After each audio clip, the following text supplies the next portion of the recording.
Vous pensez connaître l'Iran? Vous avez vu les images, tensions, nucléaires, conflits, un pays souvent présenté comme une menace.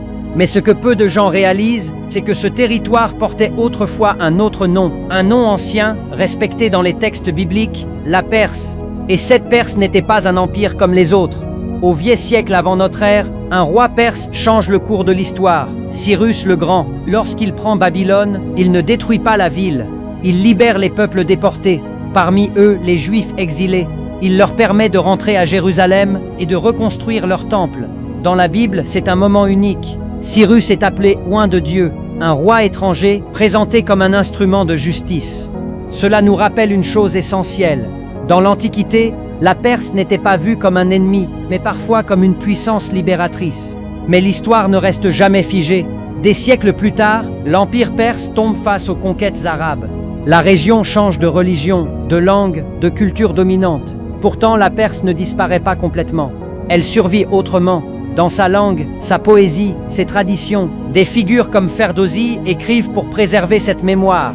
Ils racontent l'histoire d'un peuple qui refuse d'oublier ses origines.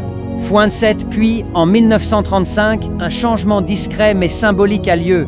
Le nom officiel du pays devient Iran, un nouveau nom pour une réalité ancienne.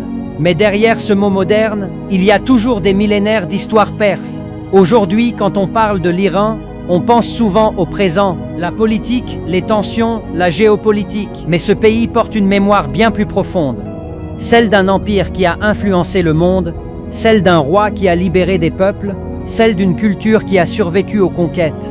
L'Iran d'aujourd'hui n'est pas simplement une actualité, c'est l'héritier d'une histoire longue, complexe, parfois oubliée, et comprendre cette histoire, c'est voir au-delà des images rapides, c'est se rappeler que les nations ne naissent pas d'hier, elles sont faites de couches, de ruptures et de mémoires qui persistent. Alors la prochaine fois que vous entendez Iran, souvenez-vous, derrière ce nom moderne, il y a la Perse, et derrière la Perse, une histoire que le monde n'a jamais vraiment cessé de raconter.